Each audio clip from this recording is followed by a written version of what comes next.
모닝 인사이트 시간입니다. 전문가들의 시각 요일별로 들어보고 있습니다. 수요일인 오늘은 유한타증권의 송태용 과장님 모십니다. 과장님 안녕하세요. 네, 안녕하세요. 네, 오늘 이제 뉴욕 증시가 간밤에 혼조세 정도로 거래를 마쳤었는데 지금 몇 주째 계속 부채 한도 협상에 대한 내용들을 좀 전달하고 있는 것 같습니다. 주말 중에 일단 잠정 합의가 됐는데 아직 완벽하게 끝난 건 아닌가 봐요. 네, 말씀을 하신 것처럼 사실 부채 한도 관련돼서 잠정적 합의가 나오게 됐어요. 이렇게 되면 이제 시장은 여기서부터는 다시 한번 더 강하게 이제 움직이지 그렇죠? 않겠느냐? 네. 이러한 이제 이 기대감이 상당히 높았을 텐데 생각보다 시장 자체는 상승폭이 강했었다가 그 상승폭을 다시 한번 더 반납을 하게 되는 이러한 이제 형국이 나왔다라고 보시면 될 것 같고요. 말씀을 하신 것처럼 일단은 잠정 합의가 됐고 그 큰 틀에서는 가는 데에 있어서는 이견은 없기는 하겠지만 그 가는 길이 역시나 조금씩의 노이즈에 대한 부분은 네. 나올 수밖에 없는 것이 아닌가라고 생각을 해볼 수 있는 것 같습니다. 주말 동안 보게 되면 이제 조 바이든 대통령하고 케빈 메카시 하원 의장이 이 부채 한도 상향에 잠정적으로 합의를 하게 됐는데요.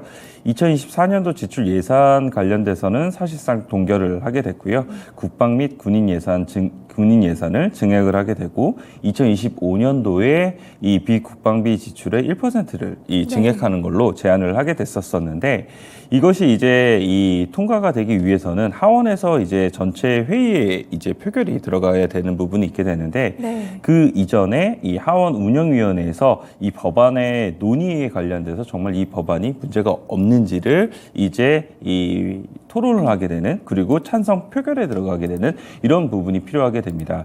지금 운영위원회는 공화당 9명하고 민주당 의원 4명 이렇게 구성이 되어 있는 부분이 있게 되는데 지금 공화당 의원 2명이 이제 반대를 하고 있고요. 네. 그리고 민주당 의원에서도 일부 반대가 나오고 있기 때문에 과연 과반수를 넘어갈 수 있겠느냐? 뭐 이러한 이제 노이즈가 일부 있다라고 좀 보시면 될 것 같아요. 그래서 이제 바로 이 부채 합의에 대한 잠정 결론이 나오게 되고 그 이후에 상승폭이 계속적으로 상승이 나오는 것이 아니라 상승이 나온 이후에 한 걸음 쉬었다 가고 다시 이제 움직일 수 있게 되는 이러한 부분으로 이제 변경이 되고 있다라고 보시면 될 것 같고요. 이에 따라서 이 월가에서도 의견은 상당 부분 나눠지는 부분이 있게 되는데 이 먼저 포트피트 캐피탈에서 보게 되면은 지난 수거래일과 증시는 부채 한도 협상이 난항이라는 불확실성 요인에도 우려의 벽을 타면서 오르고 있었다라고 얘기를 하고 있습니다. 네. 그러나 이미 부채 한도 인상에 대한 시장이 반영된 상태이기 때문에 잠정 합의가 이루어졌다는 보도만으로는 추가 상승에 동력이 되긴 어렵다라고 이제 이러한 의견을 제시를 했고요. 반대로 이제 SPI 에셋 같은 경우에는 이 부채 한도가 해소가 되었다는 안도감에 리스크 선호 심리가 개선될 전망이다라고 반대의 의견도 내놨습니다. 그리고 인터랙티브 인베스터에서는 이 부채 한도 합의의 초기 반응이 긍정적이었지만 이 합의안에 이 완전한 결승선을 넘은 것은 아니기 때문에 이 심리가 누그러질 수밖에 없다라고 얘기를 했고요. 다음 장벽은 이미 일부의 불만의 목소리가 나오고 있는 의회가 될 것이다라고 얘기를 하고 있습니다. 그래서 이런 부분 자체가 월가에서도 의견이 누군가는 더 강해질 것이다. 누군가는 이미 반영이 되었다라고 얘기를 하고 있는 만큼 이미 이제 부채 한도에 대한 합의 그리고 이런 부분 자체가 이미 예전의 것이 되었다라고 좀 보시면 될 것 같고요. 이제 시장의 눈은 다시 한 번 더 이 6월 13일에 있게 되는 FOMC 회의 쪽으로 이제 눈이 돌려지게 되고 거기서에 대한 금리 인상에 대한 포인트 이런 부분이 많아지게 될 텐데 이 금리 인상에 대한 확률 자체도 계속적으로 요 근래 많은 부분 올라오고 있거든요. 그래서 그쪽에 대한 이제 포커스가 더욱더 많이 맞춰지지 않을까 이렇게 생각해 볼 수 있는 것 같습니다. 네, 시장의 이슈가 정말 빠르게 바뀌는 것 같습니다. 부채 한도 협상에 대한 이야기 그래도 주말 중에 타결이 됐었고 일부 잡음이 좀 나오고는 있지만 시장에서는 이미 6월 FOMC에 대해서 눈을 다시 한번 돌리고 있다는 점 참고를 해두시면 될 것 같습니다. 네, 시장에 대한 분석도 들어봤고요. 이제 종목별로 좀 하나씩 보면은 엔비디아가 오늘도 크게 오르게 되면서 이제 1조 달러 시총 1조 클럽에 가입을 했더라고요. 네, 엔비디아 그리고 AI가 미국 시장에서 계속 나오고 있습니다. 그러게요. AI 뭐 이 정도로 얘기가 될 정도로 계속 나오고 있음에도 불구하고 시장에서 아직까지는 조금 과도하다는 의견도 있기는 하지만 네. 그래도 상승폭은 이어지고 있다. 이렇게 보시면 될 것 같고요. 엔비디아 같은 경우에는 장 초반에는 상당히 많이 올랐어요. 한 네. 9% 정도까지의 상승세가 나왔었는데 장 후반에는 그런 상승폭을 많은 부분 되돌림이 나오게 되면서 2% 정도로 마감이 되었다라고 보시면 될 것 같고요. 말씀을 하신 것처럼 이 장중에 9% 이상 상승이 나오게 되면서 시총 1조 달러를 이제 돌파를 하게 되는 이 기업이 되게 됐고요. 세계에서는 7번째 이제 네. 돌파를 하게 되고 반도체 기업 중에서는 세계 최초로 돌파를 하면서 많은 역사의 또 한 부분을 이 엔비디아가 장식을 했다라고 보시면 될 것 같습니다. 이 엔비디아가 사실상 이러한 부분이 계속적으로 이야기가 나오는 것은 이 챗 GPT를 통해서 많은 부분 AI에 대한 수혜가 이 엔비디아에게 있다라는 부분이 상당히 많았었는데 그것이 실적 발표를 하게 되고 가이던스를 발표를 하게 되면서 이것이 단순하게 기대감이 아니라 실적적인 측면에서도 많은 부분 반영이 되고 있다라는 네. 기대감에 의해서 보다 더 이 상승 각도가 빨라졌다라고 보시면 될 것 같고요.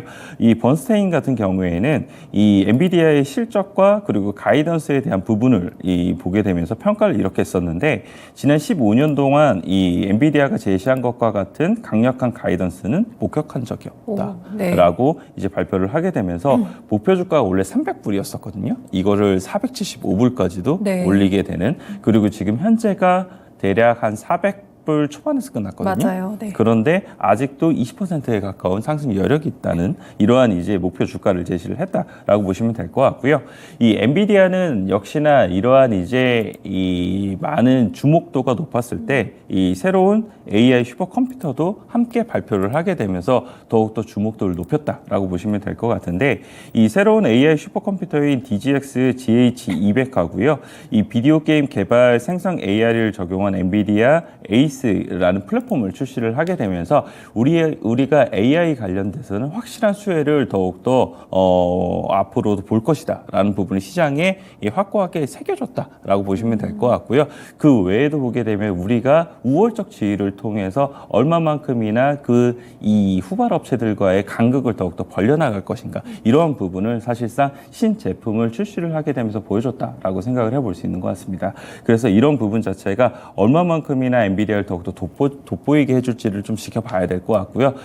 만약 엔비디아가 이런 이 질주를 보이게 되면은 그 이단에 계속적으로 이야기가 나오는 종목이 AMD이거든요. 네. AMD 같은 경우에도 또 얼마만큼이나 그 다음 신모델에 대한 부분을 발표를 하게 될 것인지 이런 부분도 우리가 지켜봐야 되는 부분이 되지 않나라고 생각을 해볼 수 있는 것 같습니다. 네, 최근에 엔비디아 주가가 정말 잘 올라가고 있는데 추가적인 성장 동력까지 좀 마련을 해가면서 앞으로가 더 기대가 되는 것 같습니다. AI 이야기가 나와서 여러 가지 종목들 같이 좀 체크를 해볼게요. 마이크로소프트도 좀 사실 AI와 굉장히 또 밀접한 관련이 있는 기업 아닐까요? 네, AI에 대한 시발점을 여기서 열었다라고 그쵸, 이제 네. 보시면 될 것 같은데 이 웨드부시에서는 이런 부분을 콕 집어서 얘기를 했어요. 이 챗 GPT라는 것이 결국은 마이크로소프트에게 도움이 많이 될 수밖에 없을 텐데 이 챗 GPT가 지금 현재 클라우드 서비스인 애저하고 소프트웨어인 오피스 365에 적용이 되게 되면서 수익화에 대한 부분이 기업하고 개인 간에 더욱더 빨라질 수 있을 것이다. 네. 라는 부분으로 연결이 되고 있다라고 보시면 될 것 같은데요. 이 AI에 대한 이제 이 처음에 선풍적인 광풍이 불기 시작을 했을 때 시장에서 계속적으로 우려했던 부분은 얼마만큼이나 수익화를 빨리 할 수 그렇죠. 있겠느냐. 네. 이 부분이었었는데 엔비디아 역시나 이런 부분을 이제 해소를 하게 되면서 주가에 대한 부분이 더욱더 빨라졌다라고 보시면 될 것 같은데 마이크로소프트도 만약 이런 챗 GPT에 관련된 부분이 지금 이미 이 애저에 심어지고 있고 그리고 클라우드 서비스 쪽으로 그리고 오피스 쪽으로 계속적으로 침투해 가면서 과연 이 부분의 수익화를 눈으로서 정말 보여주게 되면은 마이크로소프트에 대한 주가는 다시 한 번 더 레벨업이 될 수 있지 않을까라고 생각을 해볼 수 있는 것 같고요. 반대로 이제 구글 같은 경우에는 사실 약간 좀 뒤처진 부분이 있기는 네. 하지만 그럼에도 불구하고 이러한 이제 검색 시장에서 압도적인 MS를 갖고 있잖아요. 그거를 통해서 과연 얼마만큼이나 빠르게 수익화를 할 수 있겠는지 이 부분이 누가 더 빠르게 나오는지에 따라서 확실히 헤게모니는 달라질 수 있지 않을까라고 생각을 할 수 있습니다. 네, AI를 두고 이제 빅테크 기업들도 상당히 경쟁을 하고 있는데 이에 따라서 주가 흐름도 어떻게 변화하게 될지가 상당한 좀 관심인 것 같습니다. 그 외로는 어떤 종목들 체크해 보면 좋을까요? 그 외에도 보게 되면은 뭐 일단은 브로드컴 같은 네. 경우에도 AI 관련돼서 수혜를 볼 수 있다라는 이러한 이제 JP 모건의 의견이 나왔던 부분이 있었어요. 다만 이제 아쉬운 부분들은 엔비디아라든지 마이크로소프트라든지 그리고 브로드컴이라든지 모두 다 긍정적인 이제 의견과 뉴스 보도가 나왔잖아요. 네. 그럼에도 불구하고 이 주가의 흐름을 보게 되면은 고점 대비 상당히 다 밀려서 끝나는 모습을 보였거든요. 이 마이크로소프트도 보게 되면은 0.5% 마이너스 끝나게 되고 이 브로드컴 같은 경우에는 1%가 넘게 이제 하락을 하면서 끝나게 됐었었는데 이런 부분을 생각을 해봤을 때는 오늘 국내에 있어서도 AI에 관련된 종목들이 얼마만큼이나 강할 수 있을 네. 것인가 이 부분에 대한 의문감이 좀 들 수밖에 없는 부분이다라고 좀 보시면 될 것 같고요. 특히나 이제 AI 쪽에서도 반도체 쪽으로 조금 더 기울어진 종목들이 몇 가지가 더 있게 될 텐데 네. 그런 종목들 같은 경우에는 오늘 마이크론 테크놀로지가 한 3% 정도 하락을 나왔단 말이에요. 그렇게 되면 SK 하이닉스에 대한 조정이 나오게 될 거고 SK 하이닉스에 대한 조정이 나오게 되면은 그 밑단에 있는 한미반도체라든지 네. 이런 쪽으로에 대한 조정도 우리가 생각을 해볼 수 있다는 점 이런 점을 생각을 해봤을 때는 AI 관련된 종목들이 만약 추가적인 상승이 나오게 됐을 때는 반도체 업황과는 조금 동떨어지게 되면서 AI 쪽으로 더 특수가 있을 수 있을 만한 이런 종목들이 움직일 가능성이 더 높지 않나라고 생각을 해볼 수 있는 것 같고요. 이런 부분은 월가에서도 보게 되면은 뭐 C3 AI 같은 경우에는 사실 한 33% 정도의 상승세가 나오게 되고요. 팔란티어 같은 경우에도 한 7% 정도의 상승세가 나왔다는 점 이런 점을 생각해 봤을 때 우리나라 시장에서 과연 오늘은 AI 관련된 종목들이 어떻게 움직일 건지를 조금 선별적으로 봐야 되지 않을까 이렇게 생각을 해볼 수 있는 것 같습니다. 네, AI 종목들을 보실 때 AI 반도체와 AI 이렇게 좀 나눠서 체크를 해보시면 조금 더 주가 흐름 파악하시는데 도움이 될 것 같네요. 그리고 이제 또 종목별로도 오늘 테슬라도 좀 이슈가 있었던 것 같아요. 네, 테슬라 같은 경우에는 중국 이슈 있었어요. 머스크 CEO가 이제 중국에 방문을 하게 되면서 중국의 이제 친강 이 외교부장하고 미팅을 했다라는 이제 이야기가 나오게 됐었었는데 역시나 머스크 CEO 같은 경우에는 미중 간의 디커플링 우리는 원하지 않는다라고 얘기를 하고 있어요. 중국에서에 대한 이 사업에 대한 기회를 계속적으로 우리에게 달라라는 부분을 이제 어필을 했던 부분이 있었었고요. 이 웨드부시에서 나온 내용을 보게 되면은 이 머스크 CEO가 3년 만에 중국을 방문을 하게 되는데 이 중국 방문 자체가 뭐 기본적으로는 상하이 기가팩토리 점검이 주를 이룰 것은 분명하기는 하지만 중국 당국과의 회담을 가지는 것도 중요한 안건이 될 수 있다라고 이 의견 표명을 했습니다. 그리고 이제 이번 회담을 통해서 테슬라가 중국 사업에 대한 보장을 받는 것에 대해서 상당 부분 시장에서 기대를 하고 있다라고 얘기를 하고 있는데요. 어쨌거나 아까 말씀을 드린 것처럼 외교부장에 대한 미팅을 진행을 하게 되고 이에 따라서 미국과 중국과의 관계가 좋지 못함에도 불구하고 양 이제 이 스피커들이 뭐 나쁜 내용이 안 나왔었거든요. 그런 점을 생각을 해봤을 때는 어느 정도 시장 기대치를 만족을 시켜준 것이 아닌가라고 생각을 해볼 수 있는 것 같고요. 이에 따라서 테슬라에 대한 주가 자체도 한 4% 정도의 상승세가 나온 것이 아닌가라고 생각을 해볼 수 있는 것 같습니다. 네, 전기차 이야기가 나왔으니까 뭐 전기차 충전 관련 종목들은 좀 어떨까요, 흐름이? 좋았습니다. 네. 차지 포인트 같은 경우는 14% 정도의 상승세가 나오게 됐는데요. 이 뱅크 오브 아메리카에서는 결국은 전기차에 대한 이 북미 침투율이 높아지게 되면서 네. 전기차 이제 인프라 관련돼서도 수요가 증가하게 될 수밖에 없다라고 얘기를 했었었고요. 이제 차지 포인트 같은 경우에는 북미 시장에 이미 상당한 점유율을 확보를 하고 있고 얼마 전에 보게 되면은 포드가 이제 테슬라의 슈퍼차저를 이용할 수 있게 되는 제휴에 대한 뉴스 보도도 나왔던 부분이 있었었는데 이러한 부분이 결국은 이 차지 포인트에게도 수혜가 될 것이다라는 이제 의견이 나왔던 부분이 있었습니다. 그래서 계속적으로 전기차와 관련돼서 북미에 대한 침투율, 여기에 대한 투자에 대한 아이디어 이런 부분이 시장에서는 어느 정도 많이 진행이 됐었었는데 이제는 시장의 눈 자체가 살짝씩은 이 전기차 인프라 충전에 관련돼서도 돌아가고 있다라고 좀 보시면 될 것 같고요. 네. 이런 부분 관련돼서는 국내에서도 이 이슈가 나올 때마다 사실상 움직이는 종목들이 있거든요. 뭐 예를 들어서는 휴맥스홀딩스라든지 이런 종목들이 이 많은 부분 움직이는 부분이 있게 되는데 단기적인 모멘텀을 위해서는 그런 종목들을 운영을 하시는 것이 더욱더 좋다라고 말씀을 드리고 싶고요. 내가 조금 더 장기적인 관점에서 이 산업에 투자를 하고 싶다라고 말씀을 하시는 분들이라면 코넥스 시장에 SK 시그넷이 네. 있어요. 그래서 그 종목에 대한 투자를 계속적으로 하시는 것이 더욱더 좋지 않을까라고 말씀드리도록 하겠습니다. 네, 그렇군요. 그리고 이제 월요일에 우리나라에서도 이제 석가탄신일 이제 대체 휴일이기도 해서 많은 분들이 여행을 떠나셨던 것 같고 저도 좀 다녀왔고요. 그리고 이제 미국에서도 메모리얼 데이를 휴장을 해가지고 이번에 좀 이동이 많았다고 하네요. 항공주도 수혜 받을까요? 이게 참 어려운 문제예요.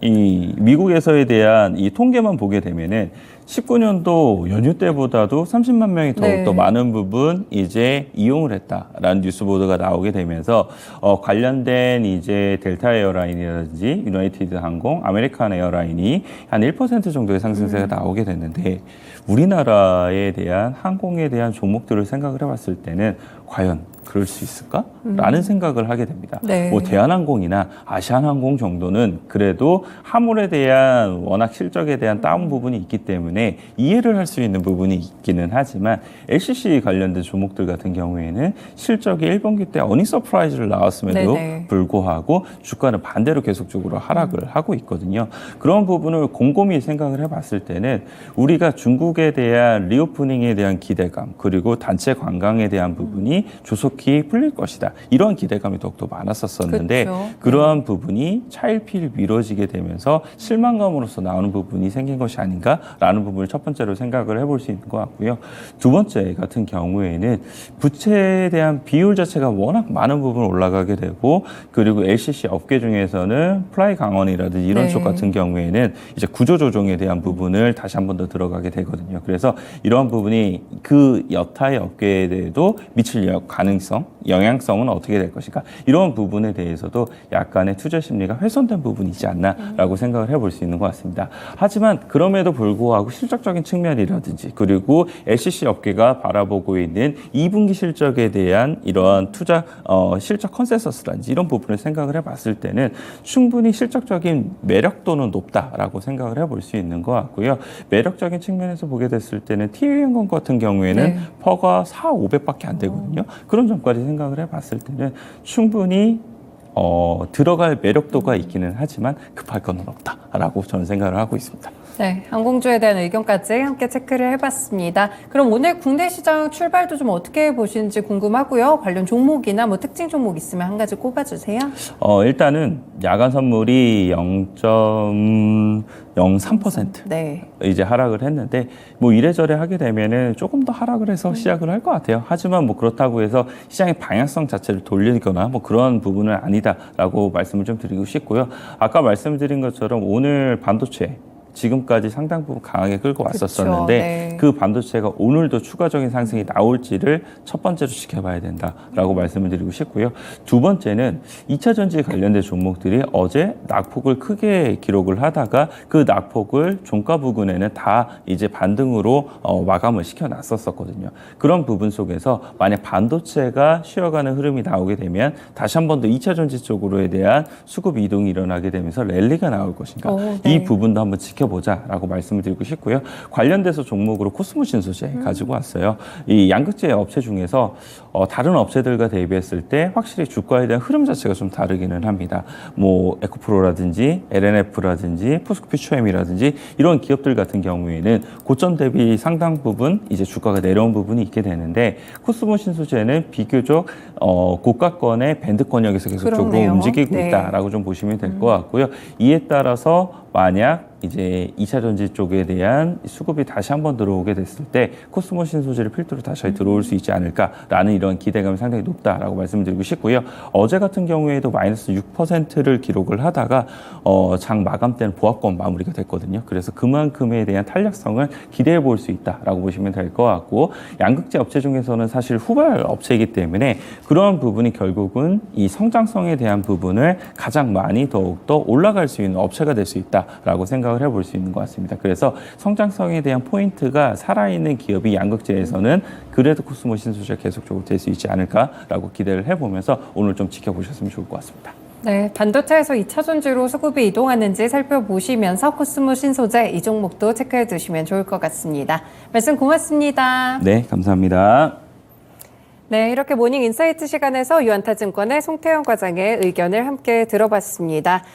지금 오늘 북한 관련 소식들이 계속 좀 나오고 있는데 31일에 발사했던 이 우주 발사체가 일단 정상 비행하지 못한 채 공중에서 좀 폭발된 것으로 군 당국이 분석을 하고 있다고 합니다. 이와 관련된 소식들 그리고 시장의 반응들도 함께 체크해 두시면 좋을 것 같네요. 지금까지 다양한 투자 판단에 도움이 되는 말씀들 전해드렸습니다. 하지만 특정 종목의 상승과 하락을 보장하지는 않습니다. 모닝쇼 여기서 마치겠습니다. 오늘도 시청해주셔서 고맙습니다.